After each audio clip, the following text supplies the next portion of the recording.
Salam alaikum. À travers cette vidéo, vous allez découvrir ce qu'on appelle SaaS On Demand for Academics. Elle vous permet de découvrir la dernière façon d'utilisation du système SaaS officiellement. Que ce soit vous êtes étudiant ou enseignant. Cette façon d'utilisation nécessite une connexion à Internet puisque tout est exécuté à distance, où tout est exécuté dans le cloud. Et pour découvrir l'utilisation de SaaS On Demand for Academics, la première des choses, c'est de créer votre profil. Il suffit d'aller à Google et taper SaaS On Demand. Par la suite, parmi les résultats obtenus de la recherche, localisez là où vous avez SaaS On Demand for Academics. En cliquant sur ce lien, on se retrouve avec cette page. Donc il suffit de cliquer sur ce bonhomme-là pour entrer dans votre profil, ou pour la première fois, ça sera la création d'un nouveau profil. Donc pour la première fois, vous devez s'inscrire en cliquant sur Create Profile et on se retrouve dans une nouvelle page dans laquelle nous allons créer notre profil. SaaS Profile. Il s'agit de l'étape 1 surtout qui vous permet d'entrer ou saisir vos informations. Première des choses, vous allez commencer par la sélection de votre langue, votre nom, prénom et nom, votre email qui est très important pour la validation par la suite, la région dans laquelle vous allez travailler, si après avoir sélectionné Algérie, il est possible de sélectionner les États-Unis pour pouvoir l'utiliser d'une manière correcte. Une fois que vous avez terminé avec le remplissage du formulaire, il va signaler que vous avez terminé avec la création de votre profil. Juste, il vous reste une vérification de votre email pour la validation et passer à l'étape suivante. Et en consultant votre email, vous aurez un message qui provient de SaaS Reply Disabled. Et à ce niveau-là, il va juste demander de cliquer sur un lien pour terminer la validation de vos informations et qu'il vient de confirmer que votre adresse email est correcte. En cliquant, on se retrouve bien sûr sur le lien qu'il vient d'envoyer à travers l'email. On se retrouve avec l'étape 2 sur 2 pour terminer votre création de votre SaaS Profile. Donc vous devez taper votre mot de passe, le confirmer et le charger, set password. En chargeant le mot de passe, va vous signaler que votre profil est créé correctement et vous pouvez commencer à utiliser SaaS. Il suffit de cliquer sur Continue. En cliquant sur Continue, on se retrouve avec une autre page. Comme vous le voyez ici. Welcome on demande SaaS.com login. Et ici, vous devez donner le nom de votre compte ainsi que le mot de passe. Vous devez accepter les termes et cliquer sur Sign in pour entrer et commencer à utiliser SaaS. En validant le mot de passe, on se retrouve avec une autre page web dans laquelle on doit sélectionner la région. Donc comme vous le voyez, soit c'est United States, Europe ou Asie Pacifique. Si vous tapez ici, si vous avez besoin d'aide, il va demander votre pays et il va vous recommander il s'agit de quelle région. Moi personnellement, après avoir sélectionné Algérie, il vient de me proposer United States comme région. En validant, il va vous envoyer un email à travers dans lequel il va envoyer un lien à travers duquel vous pouvez directement commencer à utiliser SAS. Après avoir consulté ma boîte de lettres avec laquelle je viens d'enregistrer, il me dit voilà que mon ID c'est celui-là. Et pour commencer à utiliser le SAS, il suffit de cliquer sur ce lien pour commencer à travailler. En cliquant sur le dernier lien que je viens de présenter au niveau du message qu'il vient de m'envoyer, je me retrouve avec cette page, là où je vais donner l'utilisateur. Donc je peux m'arrêter ici et en donnant aussi le mot de passe, vous devez accepter aussi et cliquer sur Sync In pour pouvoir l'utiliser. Et on se retrouve avec notre page, donc c'est Down, laquelle vient de dire que de sélectionner l'utilisateur qui est en train d'utiliser SAS en demande, ça dit quelle région. Et là, je peux utiliser des applications, des enregistrements ou des cours, puisque le profil que je viens de s'inscrire avec, c'est professeur. Et pour commencer à utiliser le SAS, il suffit de cliquer sur SAS Studio. En cliquant, on va charger le SAS, mais en exécutant sur le cloud de SAS. Bien sûr, ceci peut prendre plusieurs minutes. Ça dépend de la vitesse de votre connexion, et notamment pour la première inscription, il peut prendre jusqu'à 15 minutes. Vous devez attendre. Une fois terminé, on se retrouve avec l'interface de SAS qui ressemble, qui est exacte à celle du SAS University Edition. Donc voilà, on se retrouve avec l'interface du logiciel SAS web. Et comme vous le voyez, il s'agit de l'utilisateur HYazid 2000. Et si vous consultez cette page, vous avez au niveau de la partie à gauche ici les fichiers dossiers que vous avez sur le serveur, les tâches utilitaires, les extraits de code, les différentes bibliothèques sur lesquelles vous pouvez travailler, ce que nous allons utiliser durant ce semestre. Il y a principalement SAS Help dans laquelle il y a des tables qui sont disponibles. Donc remarquez, il est en train de charger à travers le cloud. Donc, tout ça, c'est des tables de SAS que vous pouvez utiliser. Maintenant, pour commencer à travailler, notez bien dans notre partie, il vient de commencer par un premier programme. Et dans ce programme-là, il y a des fenêtres, le code, le journal, les différents résultats que vous avez. Pour moi, j'ai déjà un fichier que je viens de charger sur le cloud. Donc, au niveau de mon répertoire, il y a ce programme-là qui permet d'exécuter un code que je viens de saisir précédemment. Donc, vous devez par exemple taper ceci et cette partie-là. On se retrouve dans l'étape data qui vous permet de créer une table SAS pour le groupe 1 qui a comme variable le matricule et la moyenne de chaque étudiant et une variable groupe 1.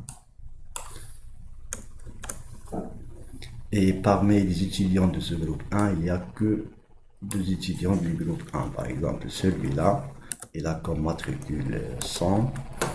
Il a comme moyenne 12,27. Un deuxième étudiant dont le matricule c'est 150 et il a comme moyenne 16,25. Donc je peux exécuter ce code-là qui me permet de créer une table SAS qui sera nommée groupe 1, qui a comme colonne ou variable le matricule, la moyenne et une variable constante qui s'appelle groupe et la valeur de ce groupe c'est 1. Et à travers carte, je vais créer les différentes observations. Il y a deux observations, premier étudiant et deuxième étudiant. Maintenant, si j'exécute ce code-là, grâce à ce bouton-là, ou en appuyant sur F3, il va créer cette table. Donc, j'aurai une table qui s'appelle comment? Groupe 1, work.group 1, ça veut dire que la table que je viens de créer, c'est groupe 1, mais elle est où? Elle est dans une bibliothèque qui s'appelle work. Et elle a quoi comme variable? Il y a la variable matricule, la variable moyenne, la variable groupe. Donc je peux bien sûr visualiser ce que je veux.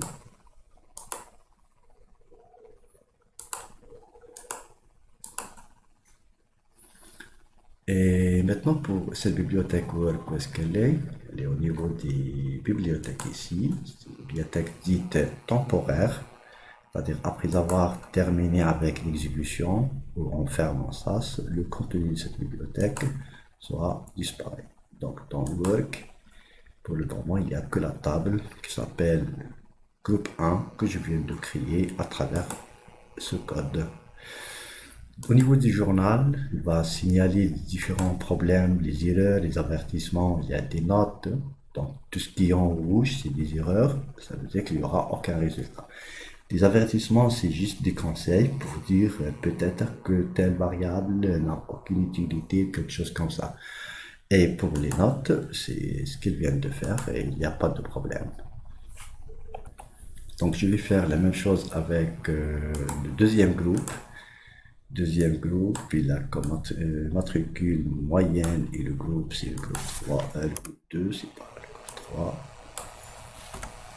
Et il y a 10 étudiants dont le premier matricule c'est 200 et le deuxième étudiant il a comme matricule 256. Alors si j'exécute cette partie-là, au niveau de la bibliothèque Work, il y aura une deuxième table qui sera nommée groupe 2 logiquement. Et comme résultat, qu'est-ce qu'il vient d'afficher ici? Est-ce qu'il y a un problème ou quoi? Voilà, le groupe 2 qui est affiché au niveau des bibliothèques. Dans Work, il y a un deuxième groupe que je viens de créer.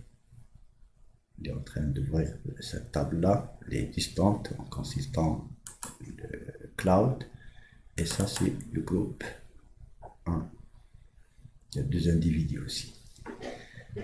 Je reviens sur mon programme et la partie suivante me permet de créer une autre table pour le groupe 3. Donc le groupe c'est 3 et les différents matricules c'est 3, 3. En exécutant, j'aurai une troisième table. Exécution. Et notre table qui vient de se créer. Au niveau de mon programme, il y a aussi le groupe 4.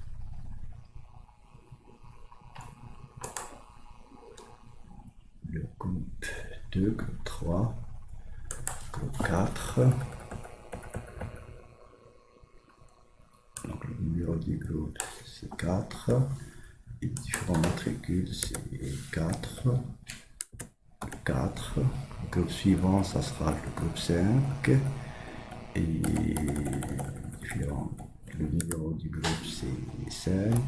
Et les matricules aussi c'est 6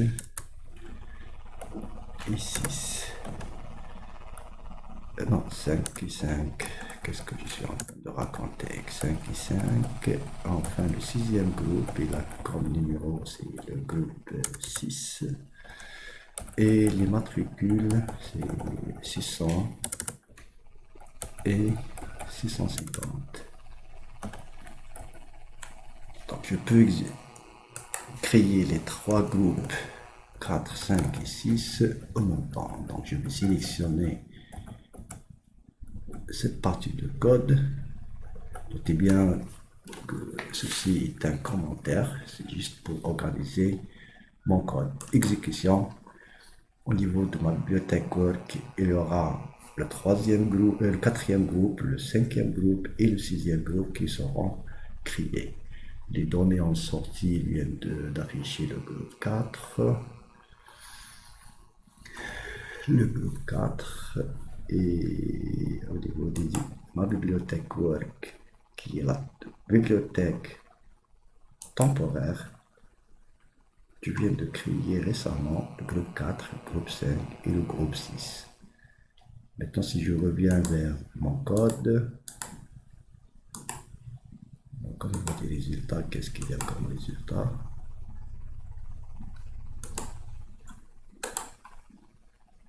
Une fois terminé, bon, je vais créer aussi ce qu'on appelle les macros. C'est des outils les plus puissants de ça, ce que je trouve. Vous permet de manipuler des variables, d'utiliser des boucles, etc. Donc ici, bon, vous allez découvrir ça pendant à la fin du semestre. Donc ici, création des délibérations, des macros pour la délibération pour une section en donnant le numéro de la section pour laquelle je vais délibérer. Je suppose ici que j'ai deux sections, puisque j'ai 6 groupes. La première section, elle est constituée du groupe 1, 2 et 3, et la section 2 est constituée du groupe 4, 5 et 6. Et maintenant, pour délibérer pour une section, je vais afficher à travers ce message-là que je vais délibérer pour la section numéro combien, le numéro que je vais passer ici. Donc, le fait de délibérer pour la première section, je vais appeler la macro ici avec 1 et donc tout ça sera remplacé par la valeur que je viens de passer ici. Donc, il va dire délibération de la section numéro 1. Et comment cette délibération sera effectuée? Là, je vais définir un premier groupe de la section. Il sera calculé par l'évaluation de cette expression-là. Je ne sais pas si elle est correcte ou non. Et le deuxième groupe, il sera constitué par il sera créé avec la définition de cette variable, une table SAS, comme ça. La troisième section, et le troisième groupe, et comme ça, j'ai les 3 groupes pour lesquels je vais délibérer. Et la première des choses pour délibérer, c'est de mettre les 3 groupes de la section dans une table qui sera nommée sec. Et ça, c'est le numéro de la section pour laquelle je vais délibérer. Avec 1, ça sera 1, et avec 2, ça sera la section 2. Comment cette table sera créée? En chargeant les étudiants du premier groupe de la section, plus les étudiants du groupe de la du deuxième groupe de la section et le groupe GR de le troisième groupe de la section. Comme ça, je viens de terminer avec la création de la table globale de la section. Et par la suite, je vais, par exemple, organiser ma table de la section. Donc, je vais c'est un traitement que je vais effectuer sur la table que je viens de créer précédemment. C'est section pour la table numéro 1, by descending selon la moyenne, c'est pour afficher des étudiants dans un ordre décroissant selon leur moyenne. À ce niveau-là, je viens de terminer avec la création du macro de délibération. Maintenant, je peux l'utiliser, bien sûr, après avoir l'exécuté. Donc, je vais exécuter cette partie-là qui me permet de définir une macro SAS. Et si tout va bien, alors je peux l'utiliser. Donc, remarquez au niveau de la bibliothèque Word, qu'est-ce qu'il y a. Donc, il y a les différentes tables, groupe 1, groupe 2, groupe 3, constituant la section 1, groupe 4, groupe 5, groupe 6, constituant la section 2.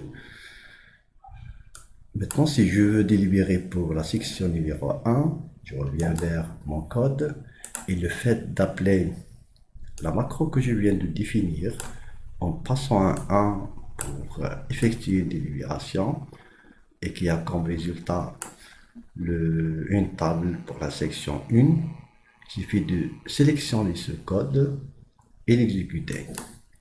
Si tout va bien, il va créer une nouvelle table qui sera nommée comment sec numéro sec-1, bien sûr constitué par les étudiants du groupe 1. Donc il y a le premier étudiant du groupe 1, deuxième étudiant du groupe 1, premier étudiant du groupe 3 et deuxième étudiant du groupe 3 et premier étudiant du groupe 2 et deuxième étudiant du groupe 2 et leur moyenne ici, comme vous le voyez, les étudiants sont ordonnés dans un ordre décroissant selon leur moyenne. Le groupe, c'est pas important. Et logiquement, cette table-là, sec-1, elle est dans la bibliothèque Work, comme nous l'avons vu précédemment. Donc dans Work, il va ajouter la table sec1 aux différentes tables qu'on vient de créer.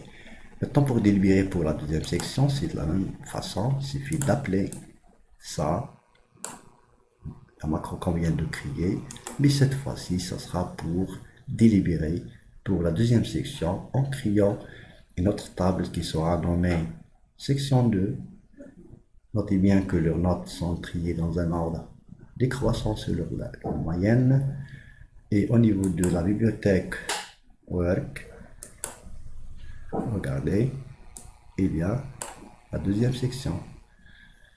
Bon, notez bien que la partie des macros, c'est la partie que je trouve la plus importante dans le cours programmé pour pendant le deuxième semestre. Et vous allez découvrir ça à la fin du semestre. Bon courage. L'objectif de cette séance-là, c'est juste pour découvrir comment utiliser SAS on Demand. La seule contrainte qu'il faut respecter, qu'il doit y avoir une connexion, puisque je suis en train d'exécuter tout ça online. À la prochaine.